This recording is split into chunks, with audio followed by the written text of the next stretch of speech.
Hey, what's up, y'all? Welcome to episode 4 of D Ruins Films, the podcast for film lovers and haters alike. As we promised in the last episode, our sound design episode, this next episode is a continuation of the long-standing argument between the sound department and camera department about which one is more important. Before we dive back in and attempt to settle this beef once and for all, let's get into D's top 5 for this episode. So, my top 5, Sinners.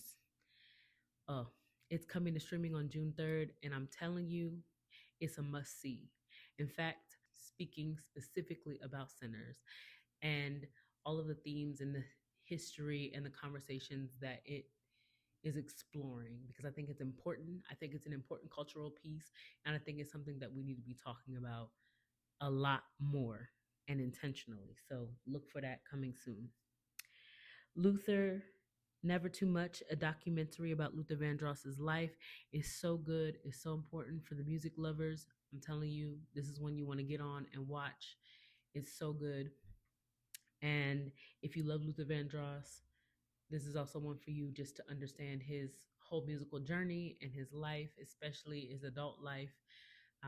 Very emotional. I had such a wonderful time watching it, but I also like felt my heart broke for him at different points. So definitely something to see, but be prepared maybe with some tissues because it will get you.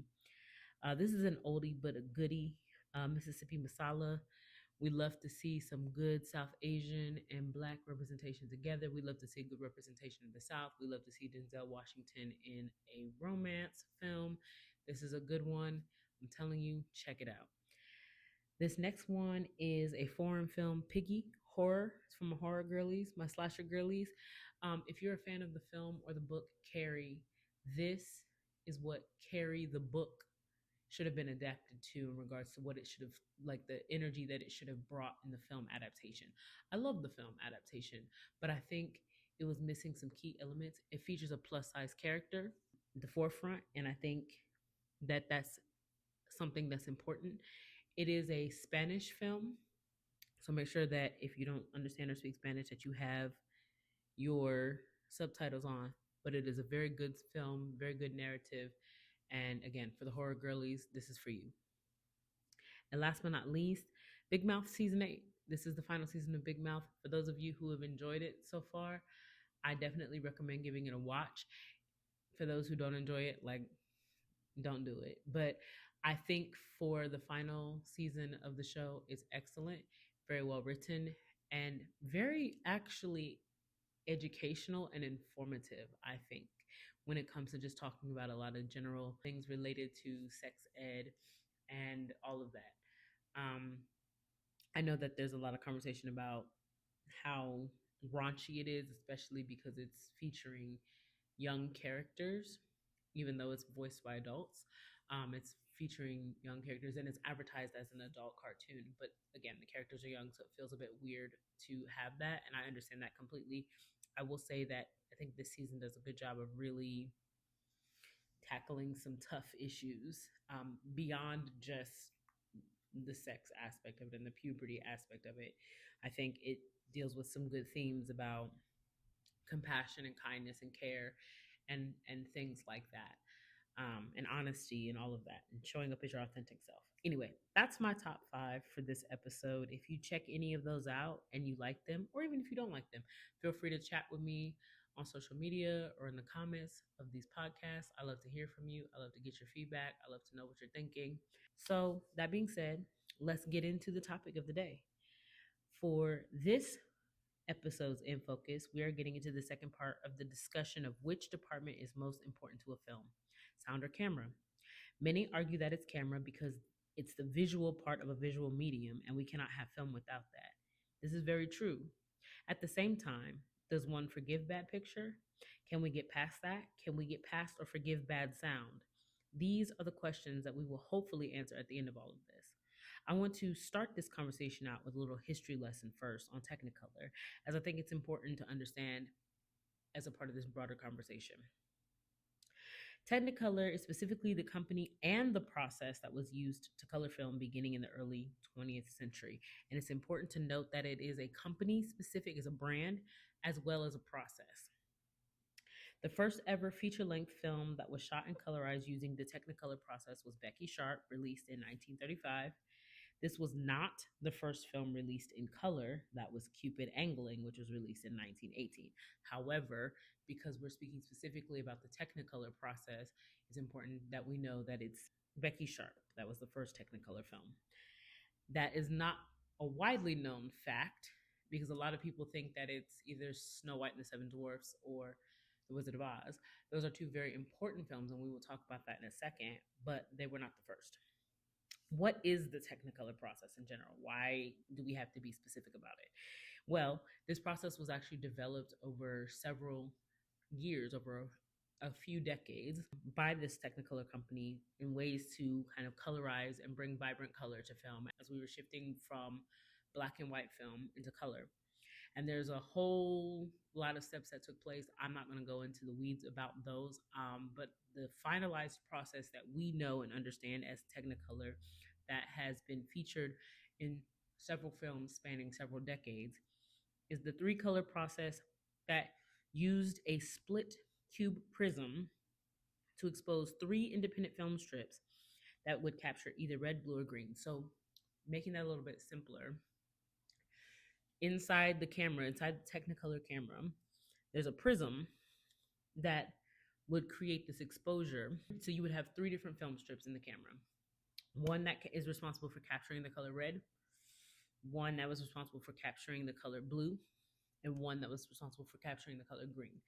The RGB format is very important because it's basically the foundation of color theory in film, and it informs the way that even the technology behind televisions work or have worked in the past. Initially, like, we've become a lot more sophisticated now, but back in the past, that's how televisions were considered, the RGB format. Even now in the color grading, the color theory and the technology behind filmmaking is highly, heavily influenced and informed by RGB.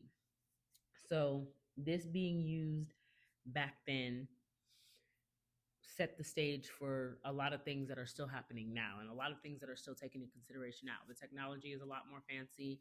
We don't have to think about it as intrinsically now, but that's the foundation of it all. So, it's important for us to understand that that three color process, it meant everything and it set the stage for everything. So those three independent film strips that capture those three separate colors are then exposed to this split cube prism that then creates the combination of color that you then see that vibrant color on screen. And that's what the Technicolor brand was known for, those highly saturated, bright, vibrant colors that you would see. The process was elaborate and expensive. It featured a massive camera that required a great deal of knowledge and technical skill to operate. So couldn't just anybody get up and operate a Technicolor camera. Like, now we have cameras at our disposal on our phones. We can literally just, hit the record button on our phones and we can capture video that way. And it's so simple. People do make films and have made films on their iPhones.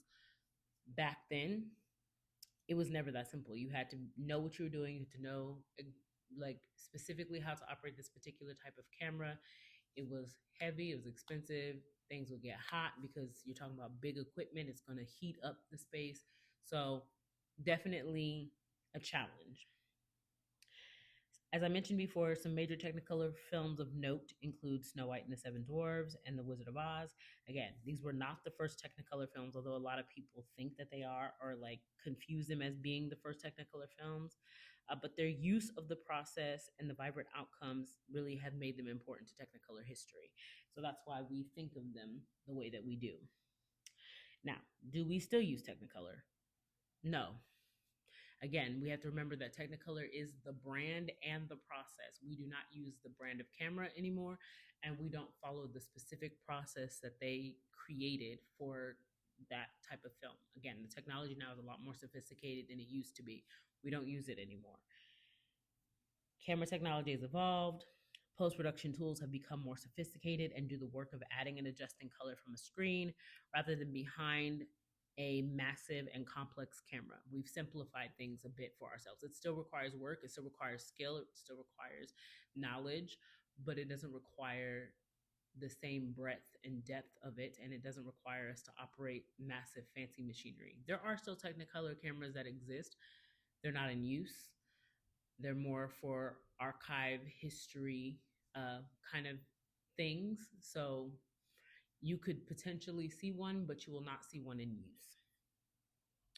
So why, if this skill, if this tool, if this camera, if this process is not used anymore, why do we often reference it, or why do we often see it referenced when we talk about cinematography and when people are making critiques about films and television shows that don't have the visuals that they desire? Why are we still talking about it now?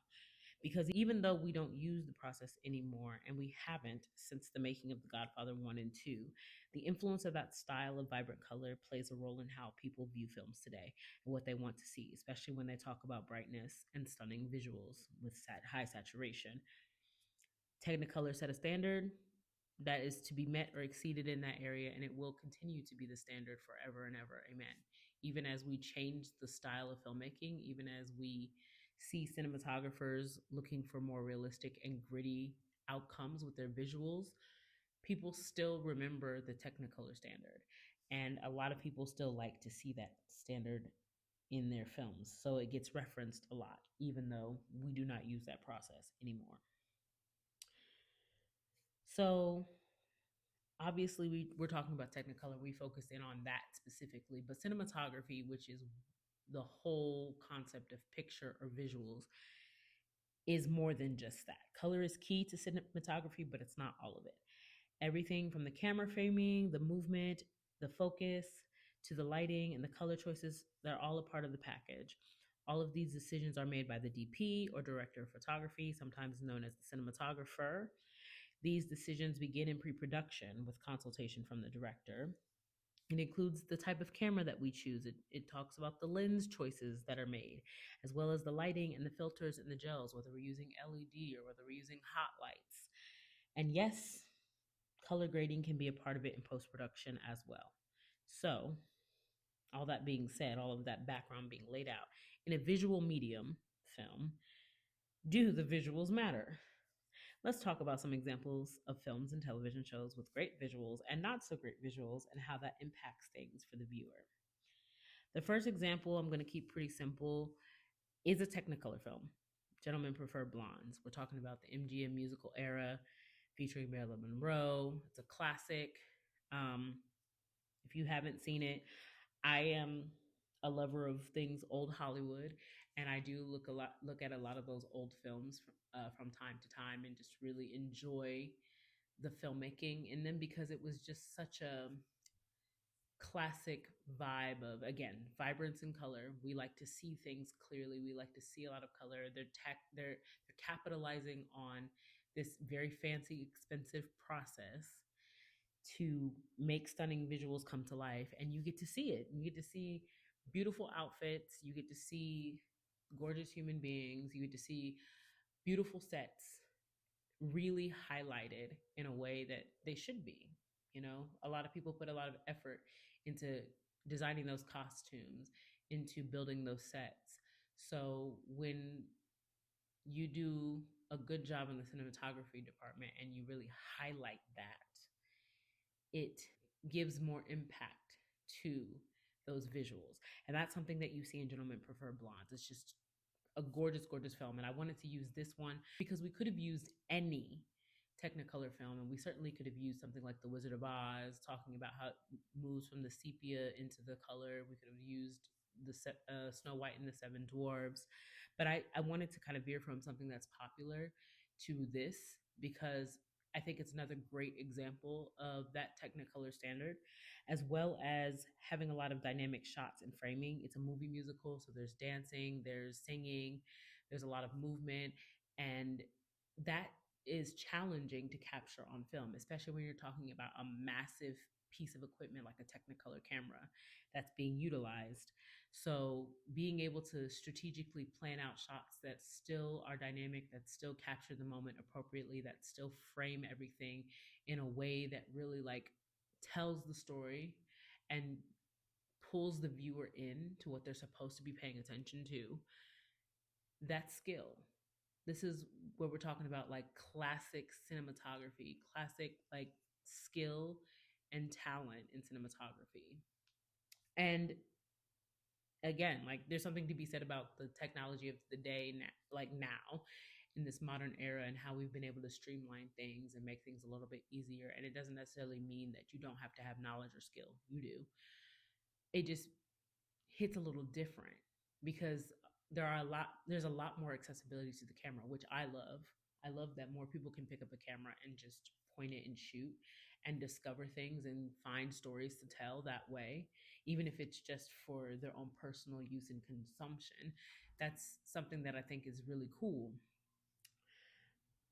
But I also think that there's something really impactful to be said about the level of skill that it requires to be able to operate a Technicolor camera and to operate it well with skill, and to be able to capture the shots that you need to capture and to get the framing that you need to get while using something that big and like laborious in regards to all of the operation that has to be done.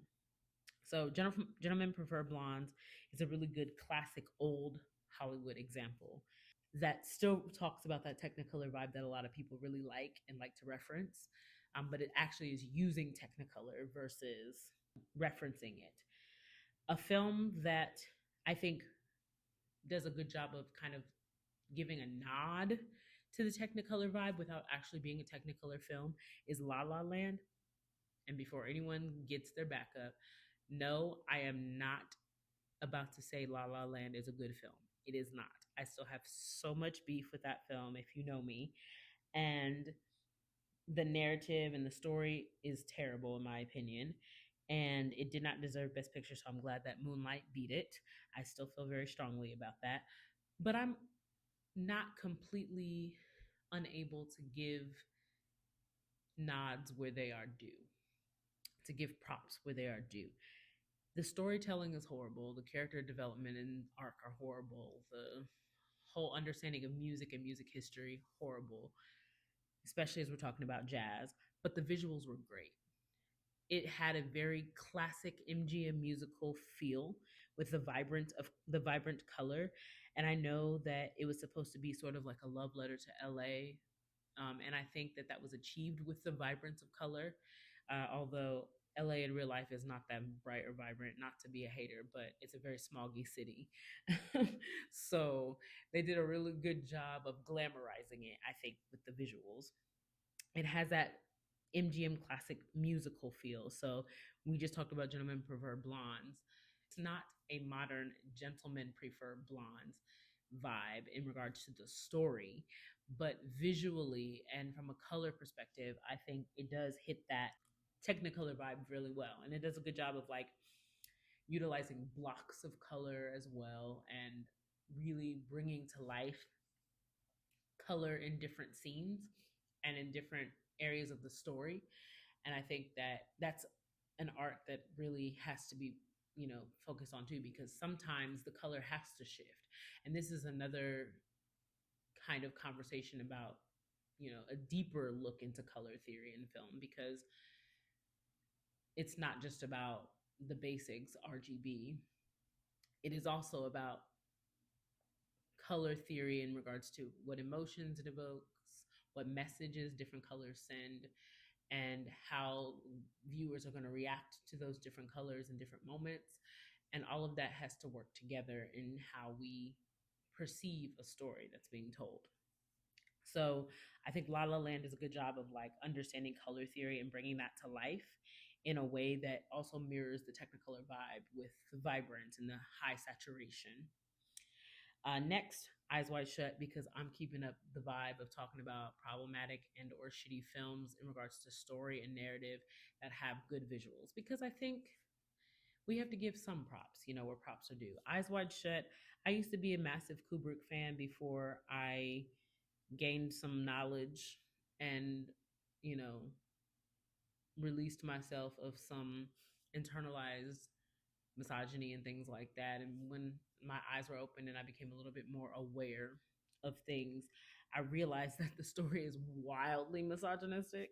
It is wildly misogynistic. And Kubrick is, yeah, when it comes to women, Kubrick is not great. But not a lot of white male directors are, let's be honest, especially from his era of directing. But like even now, we still have that problem. The story is wildly misogynistic, but Stanley Kubrick is also a visual artist with a great eye. And I think those two truths can coexist with one another and we can have that understanding. Eyes Wide Shut used to be one of my favorite films specifically because of the visuals. You know, there are lots of dynamic shots with creative framing. Kubrick was always very good at like being clever with the camera and using the camera and the lens in an artful way. You know, some of his shots, if you put them as stills, they would just live in a photo book that's on your coffee table because they're that stunning. Like they're that crisp, they're that clear, and they're that unique in the way that they are framed and the way that things are positioned. And the narrative is like so incredibly clear in that visual choice that is made and those visual choices that are made as well. The use of color, again going back into that color theory, like deeper color theory kind of conversation, the use of color is done with intention and focus on what story is being told or what emotion we're supposed to be feeling or how we're supposed to be drawn in to certain things. You know, there's a lot of sensual scenes that use a lot of reds and pinks and things like that. There's really good use of warm colors, yellows, oranges, and then there's use of cool colors, and you can see that contrast, the blues, the greens, and things like that at different moments and in different scenes based on what's happening in the narrative. And even though the narrative itself is kind of shitty, the use of color and the use of camera are artful in regards to driving the narrative the way that it's supposed to be. So that is another strong example of good visuals. And it's not my final example overall, but this is my final example of a good use of visuals and color. But we're going to trend to the other end of the spectrum because we've been talking about a lot of vibrant color here, a lot of use of bright, high saturation coloring in film and how that's done artfully and well. But I think there's also room, a lot of the modern conversations complain about things being too dark and hard to see, and there's validity in that, and we will talk about that in a second. But I think that there's also opportunity and space for that to exist, but it has to be executed well. And I think Killers of the Flower Moon does an excellent job of using darkness and desaturation and dimness as a technique in a way that works. A lot of cinematographers and directors will defend the choice to have maybe a dim or poorly lit or desaturated picture stylistically for storytelling. You know, they'll say that, you know, they want to show the realism of the situation. They want it to be grittier. They want it to feel a little bit more like earthy and that you can be connected to it. They'll argue that it's appropriate for the tone of the film. Maybe there's a somber tone. All of that. This is a film where that actually worked because we're dealing with a very dark, heavy subject, and it's incredibly, like, the tone is incredibly somber. There's a lot of realism that's being explored. There's a lot of grit and pain and grief and uncertainty that's being like explored through the narrative in this film. And this is a good film narratively as well. So we're talking about something that's actually good at storytelling and character development, but also has great visuals. And even the framing choices and the lensing choices were just so artful and intentional and impactful. And I think it struck the balance of having something that is dim and gritty and desaturated, but you can still see it. And I think that's the key that a lot of films in the modern era that want to go that realistic path are missing. That you can have desaturated visuals, you can have dimmer visuals, you can have a little bit less lighting. Everything doesn't have to be bright like the daytime, but there's a way to do it so that people can still see what's happening. You know, you still need some key lighting to kind of like set things up. You still need a little bit of color in there. You still need something so that people can see what's happening, because it's hard to connect to the narrative. It's hard to feel connected to the narrative. It's hard to identify what needs to be identified, or to know how you're supposed to be reacting to certain things, or it's hard to feel drawn to the story or the character or whatever if you can't see them, if you can't see the story, if you can't see what's happening, if you're struggling, if you're squinting at your screen. It's going to be hard to focus on what you need to focus on. And part of the deal with film is suspension of disbelief, but I can't suspend my disbelief if I don't even know what I'm seeing, you know? So I think, you know, if we want an example of a film that sets the standard for using more of that realistic, darker, dimmer, desaturated vibes, Killers of the Flower Moon is an excellent example of that. And it's just done so, so well. So that brings me to films or TV shows that are too dark. And there's many I'm sure that I could add to this list, and you're welcome to comment back and respond. And I'm going to speak a little bit. I'm only going to give two examples because I don't want to belabor the point, but I want to kind of dig into both of those examples and why I feel this way about them. I'm going to give a film and I'm going to give a TV show. So, Wicked. I love the film. And if you've heard me talk about it, I think I mentioned it in the Oscars episode, as a film that I really loved and that, you know, deserved a lot of awards and recognition and accolades. And I feel that way. I stand 10 toes down behind loving that film and loving the story and loving the intention that was put behind so much of the process of bringing that story and that film to life. I think the visuals fell flat. Not always. There are some great shots, there's some great lighting choices, there's some great framing choices throughout, but there are also a lot that are not great.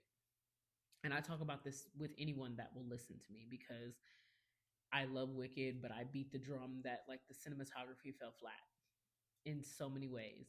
There was backlighting that really shouldn't have happened. Not all of it. Like some backlighting was done with intention and purpose, but some of the backlighting was not done well, in my opinion, executed well. There were some framing choices that didn't really make sense to me in certain moments, like Dancing Through Life. There were a couple of moments that I was like, why are we doing a wide shot when we probably should be doing a medium shot or a medium close up or a tighter shot on the lead here, because this is his moment. Like the lead singer in this moment is Jonathan Bailey as Fiyero. Like there's moments like that where I question.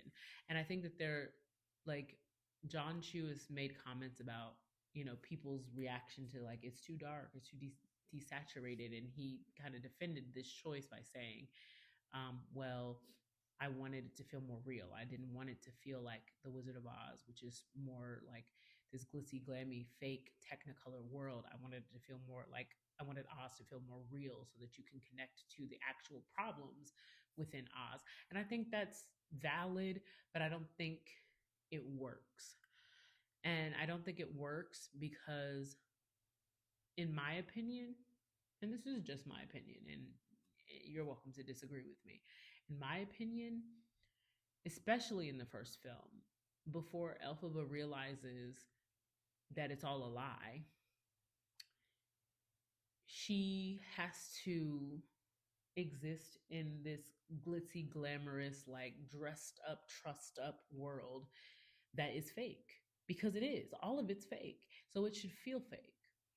Like the moments that should feel real is when we step out of like Shiz University, or like when the scenery, you know, maybe going into the Emerald City is a little bit more dim and gray or desaturated. That would make sense to me because now we understand like things are not as they seem. Like everyone's living in these little bubbles where they think that everything is good because they've been made to believe that. That's the propaganda that they've been fed. But outside of those little bubbles, it actually doesn't look so great. And so we can't connect to the fact that things are not real. It's not as impactful if everything is dim and desaturated and if everything is too dark. And this was a comment that even my mother, I took my mother to go see it when we saw it the first time. And that was a comment that she said herself. She said, it's too dark. And I was worried about that when the first trailer was released and all of the pictures were released and leaked. I was like, oh, it's going to be too dark. And I had hoped that I was wrong. And I had hoped that, like, the film itself would be a little bit more vibrant. It was just like some bad leaks, or like the trailer just wasn't colored properly or whatever. And it just wasn't that. And I was disappointed because I really wanted it to be more lively and more vibrant than it was, especially knowing all of the work and effort and intention that went into the set building, into the costume designing, into the makeup, all of it. All of those people worked really hard to help bring this world to life. And I think their work deserved to be seen well on screen. So that was a bit of a letdown for me. Um, Another example of a film or a television show that is too dark or doesn't do cinematography as well as they should, Game of Thrones. I think Game of Thrones is way too dark. And I have always felt that way. I have not seen the famous, or infamous, I should say, last season that everyone hates. I still haven't watched it. But all of the seasons that I watched up to that point, just too dark. And again, this whole idea of like, well, it's supposed to be gritty and it's the tone and blah, blah, blah, blah, blah. That's nice, but it should be done well. It needs to be executed well. Again, as I said earlier, you can have dim, you can have desaturated, you can have lower light in a way that things can still be seen. And if you're using minimal light, there's a way to do it artistically in a way that serves the story without losing the essence of what you need to be able to like latch onto, you know? There are ways to have really, really low lit scenes and you still be able to see what you need to see well. Like the things that are lit the way they need to be, and then everything else is not lit well or isn't seen well to emphasize that low lighting. You can do it. You know, there's techniques to it. And this is the thing that kind of like I've been thinking a lot about is like, have we lost that technique? Have we lost the skills and the knowledge that we need in order to understand how to do this right? How to balance low lighting or desaturated color or dimness in a scene, but still making sure that we're executing it well. Because this is something that I felt like was drilled to me in film school. And in my first iteration of film school, I should say, because I've done it twice now. In the first one, I feel like lighting and the way that we light things was drilled into my head very firmly, very strongly. And I think that was important to me because one of the things that I learned early on is that in order to break the rules, you have to know what they are, you have to understand them. And I think when you know what the rules are and you understand them, then you can break them with intention. If we're saying that you have to have two key lights and a background fill light to properly light a scene, if you decide to get rid of one of the key lights or you decide to get rid of the fill light, you can do so understanding why you did so, because you know what the rule is and why that rule exists. But you also understand, okay, well, in this particular setting, I'm trying to have this desired effect, or I'm trying to create this tone, or I'm trying to set up this narrative situation. So therefore, I can do this, and that's how I can execute that appropriately. So I don't know. It's like getting back to the basics of understanding things and understanding why things happen the way they happen, or why we do the things the way that we do them. I think that lends itself to being able to break those rules in a manner that makes sense. You can always tell when someone understands film. Truly, that's how I feel about it. You can understand a filmmaker who understands film and understands the technique of filmmaking. Truly. Anyway, those are my examples. So the conclusion is, which department is the most important? What's the answer to that question? You're welcome to, I would love to hear your feedback and thoughts about these things. please definitely reply, respond, talk to us on social media about it because I want to hear from you on this regard. Um, for me, my thought and perspective is that both are equally important. They're both key to driving the narrative. We made that argument in the sound episode. We just made it in this episode. Both are key to telling the story and driving the story home. You know, one could say like a visual medium requires visuals, and yes, it does. That's why picture is important. I would also argue that picture without sound literally hasn't existed, not even in the silent era, because they weren't truly silent films. So we need both.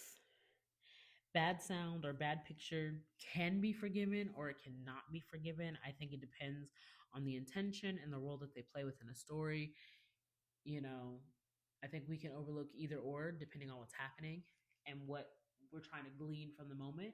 I think with bad sound or bad picture, intention can be lost overall. So it's imperative to consider what you want the audience to get from the choices that you're making in order to ensure that they translate appropriately. Because at the end of the day, both of these exist in service to story. So it comes down to what is the story? What are we trying to say here? And if we don't hit it visually or we don't hit it sonically, is that going to be lost? Is that intention going to be lost? I think that's what we have to do, and that's how we have to think when it comes to making those decisions. So that's my conclusion about those. Again, want to hear from you in the comments. Please, we'll have a poll set up. So answer that poll. We'd love to know what you think. Yeah. So moving on to our creative spotlight. This week, I'm going to do something a little abnormal with the creative spotlight. Normally, we focus on something film or television related. We want to keep it industry specific, you know. And I believe both of these women have been in film, but I'm not thinking about it from their film work or perspective today because I think that it's important that we honor them for their impact in theater. So I just felt like this was important in light of a lot of things that are going on. If you're a theater kid, then you know what the recent drama is with Audra McDonald and Cassia Lewis, and someone that I will not be giving any airtime to beyond this specific comment. If you are not aware, if you're not in the theater kid circles, if you're not um, knowledgeable or privy to what's going on in the Broadway world, I'm not really going to go into it here. Hit that Google machine and figure it out. Because again, I don't really want to give space to the negativity in this. That's not what we're here for. This spotlight is for positivity and uplifting. What I do want to do is honor and support two powerhouse veterans of Broadway and leading ladies and legends in their own right, Miss Audra McDonald and Miss Casey Lewis. These two dynamic Black women deserve their nods and flowers for being simply amazing and talented and for displaying grace in the midst of foolery, something that Black women do all too well. The haters can say what they want, but we know that both of you are queens and you wear your crowns well. So shine on, ladies. They may never hear this episode. They don't know who I am, but I want to put that out there into the ether. They deserve the spotlight. If you have the opportunity, if you're in New York City, or and let me say, if you're in New York City and you have the means to do so, go see them in Hell's Kitchen. Go see that's Casey Lewis is in Hell's Kitchen, and Miss Audra McDonald, Broadway legend extraordinaire, is leading Gypsy right now as Mama Rose. So I encourage you all to see them and celebrate them and their art and their craft. They're fantastic. They're phenomenal. And frankly, I'm hoping my girl Audra takes home the Tony yet again. She's got 6. Let's make it 7. Okay, let's do it. All right. So wrapping us up to the end of the episode. But before we go, you know, we got to do our takeaway. We got to do our key question. And I was thinking about this today in regards to having watched Sinners and how special that was for me. And I'm not going to go too in depth about it here because, as I said, I'm going to slide in an extra episode this season to talk about it because it's that important to me that we have this conversation and that I really get into the weeds about it. This kind of setting up some things for future conversations that I will be having and future topics that I will be exploring in greater depths and all of that. But I was thinking about it, and I kind of want to kind of start thinking about this here through this takeaway, through this key question, this key line of questioning, I should say, because it's more than one question about representation. Because a lot of times we get really excited about just basic representation and seeing ourselves on screen, even if that portrayal isn't necessarily the most positive or the most accurate. We just get excited to see something that we connect with on screen. And I think like there's a temptation to get really complacent about that and really just settled in that kind of energy of like, well, I have the representation. That's what matters at the end of the day. And it is beautiful to have that representation, no doubt. But the questions that I really want us to consider is what is the impact of representation? And what do we want it to be? And does the type of representation or the way a marginalized group is represented important overall? Or do we just really care only about ticking boxes for the sake of? How do we represent a people and a culture in a meaningful and positively impactful way? Is it possible? Is it important? If so, how do we do it? Because I think for me personally, without getting too deep about it, I think we have to move beyond just ticking boxes. It's not enough to just see something or someone represented on screen without intention and meaning behind it. Intention is a word that I use a lot in a lot of different areas of my life. And I think this is one of those things too, where it's like intention does in fact matter. And being intentional about the way that we represent different people and different cultures and different things is key. Like going back to Killers of the Flower Moon, for example, the representation of the indigenous folks specifically by including people from the culture and from the tribe that you're representing so that you can get it right is so important. Including the use of the indigenous language, so important. Same thing in Black Panther Wakanda Forever. While the underwater nation doesn't really exist, it pulled from Maya and I believe Aztec culture specifically to create this world and using those influences appropriately in order to create a more accurate representation of that world. I think that's important. So I think we have to think about that. How are we intentional? How, like, should we be intentional? Should we be more intentional? How can we do that? And why does it matter? And when we're talking about representation, you know, how do we get beyond just ticking boxes? So, anyway, definitely that's another thing. If you want to talk about it in the comments, hit me up. I love to hear from you. I want to know what you're thinking, and I want to, have this dialogue, not just here. So, talk back to me, people. Talk back to me. That being said, this wraps up episode 4 of D Ruins Films. Thank you for rocking with me so far. We're about halfway through the season at this point. I'm super excited about the episodes that we have coming up, and I hope you are too. Anyway, stay cool, stay chill, and we'll talk the next time.